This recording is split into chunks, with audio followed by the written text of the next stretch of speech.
Good evening প্রিয় বন্ধুরা, আশা করছি আপনারা সবাই ভালো আছেন। আমিও আপনাদের দোয়া আশীর্বাদে ভালো আছি। আপনারা হয়তো সবাই জানেন যে ভারতে 2023 সালে নতুন আইন বানানো হয়েছে এবং সেই মোতাবেক 1860 সালের ইন্ডিয়ান পেনাল কোড সেই আইনটা বাতিল হতে যাচ্ছে এবং অলরেডি 2023 সালে এই আইনটি বানানো হয়েছে এবং ফার্স্ট ডে অফ জুলাই 2024 এই তারিখে থেকে এই আইনটা বলবৎ হবে। তো এই নতুন আইন অনুযায়ী কি কি অপরাধ করলে ব্যক্তি একটার মৃত্যুদণ্ড সাজা হতে পারে সেটা আপনাদেরকে বলার জন্য এই ভিডিওটি বানিয়েছি। কেননা ইম্পর্টেন্ট, নতুন আইনে কিছু নতুন নতুন ধারা সেখানে সংযোজন করা হয়েছে। সেই ধারাগুলি আমরা আসলে আলোচনা করা দরকার এবং কেউ যাতে এইরকম ধরনের অপরাধ না করে সোসাইটিতে, সমাজে বা অঞ্চলে বা আমাদের দেশে, যার জন্য আমি এই ভিডিওটি বানিয়েছি। এবং এইরকম ধরনের কুখ্যাত অপরাধের কথা এবং শাস্তির কথা আমরা যদি ভারতবর্ষের প্রতিটি মানুষকে আমরা যদি জানিয়ে আমরা যদি সচেতন করে দেই, তাহলে এইরকম ধরনের জঘন্য এবং কুখ্যাত কাণ্ড কখনো যাতে না হয় সেটাই কামনা করছি এবং যার জন্য এই ভিডিওটি বানিয়েছি আপনাদেরকে জানানোর জন্য। তো প্রথমে আসছি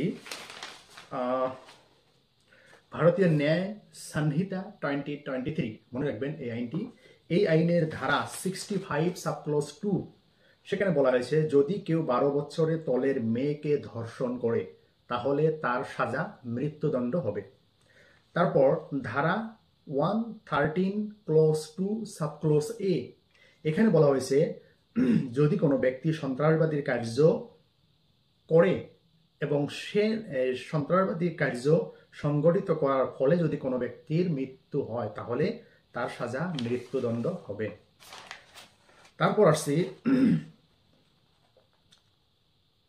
103 সেকশন 103 ক্লোজ 1, সেখানে বলা হয়েছে যদি কেউ খুন এবং হত্যা করে তাহলে তার শাস্তি মৃত্যুদণ্ড হবে। এবং সেকশন 310 সাবক্লোজ 3, সেখানে বলা হয়েছে ডাকাইতি করতে গিয়ে যদি হত্যাকাণ্ড হয় তাহলে তার শাস্তি মৃত্যুদণ্ড হবে। এবং যদি কেউ 18 বছর তলের মেয়েকে ধর্ষণ করে তাহলে তার শাস্তি হবে মৃত্যুদণ্ড অ্যাজ পার সেকশন 70 সাবক্লোজ 2 অফ ভারতীয় ন্যায় সংহিতা 2023। তারপর সেকশন 71 মোতাবেক যদি কোনো ব্যক্তি সেকশন 64, 65, 66 এবং 70 ধারার মোতাবেক যদি অভিযুক্ত হয় এবং তাকেও মৃত্যুদণ্ড দেওয়া হবে।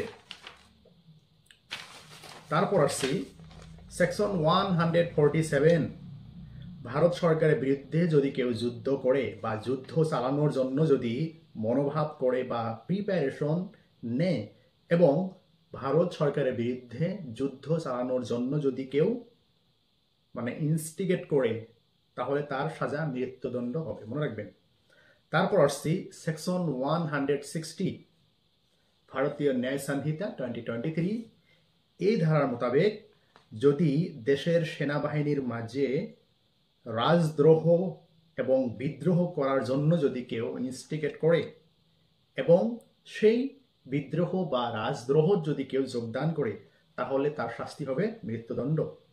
তারপর সেকশন 230 সাবক্লজ 2 অফ ভারতীয় ন্যায় সংহিতা 2023, এখানে বলা হয়েছে যদি কোনো ব্যক্তি মিথ্যা সাক্ষী দিয়ে এবং মিথ্যা সাক্ষীর জাল করে একজন নিরপরাধী ব্যক্তিক যদি মৃত্যুদণ্ড দেয় এবং ফাঁসি দিয়ে যদি হত্যা করা হয়, একজন সাধারণ ব্যক্তি মিথ্যা সাক্ষী দিয়ে যদি একজন নিরপরাধী ব্যক্তিকে যদি ফাঁসি দিয়ে হত্যা করে তাহলে সেই মিথ্যা সাক্ষী দেওয়া ব্যক্তিকে মৃত্যুদণ্ড দেওয়া হবে।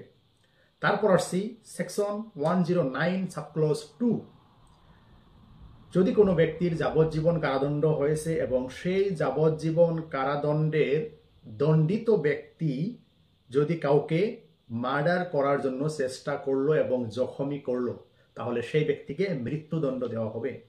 তারপর সেকশন 107 ভারতীয় ন্যায় সংহিতা 2023, এখানে বলা হয়েছে যদি নাবালক কোনো ছেলে এবং মেয়েকে এবং মানসিক বিকারগ্রস্ত লোককে এবং যারা নেশাযুক্ত অবস্থায় আছে এই ধরনের লোককে যদি আত্মহত্যা করার জন্য ইনস্টিগেট করে, প্ররোচনা করে, তাহলে সেই ব্যক্তির সাজা মৃত্যুদণ্ড হবে।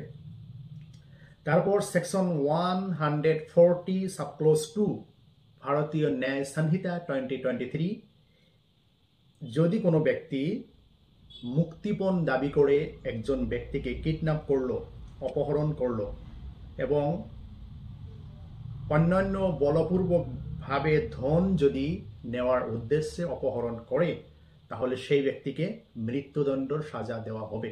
তো এইখানি খুবই ইম্পর্টেন্ট ছিল। তো আপনাদের কাছে বলছি, এরকম ধরনের অপরাধ যদি কেউ করে তাহলে তার সাজা মৃত্যুদণ্ড হবে, যার জন্য আপনারা ভিডিওটি প্রচার করে সজাগ করে দিন। ধন্যবাদ। শুভরাত্রি।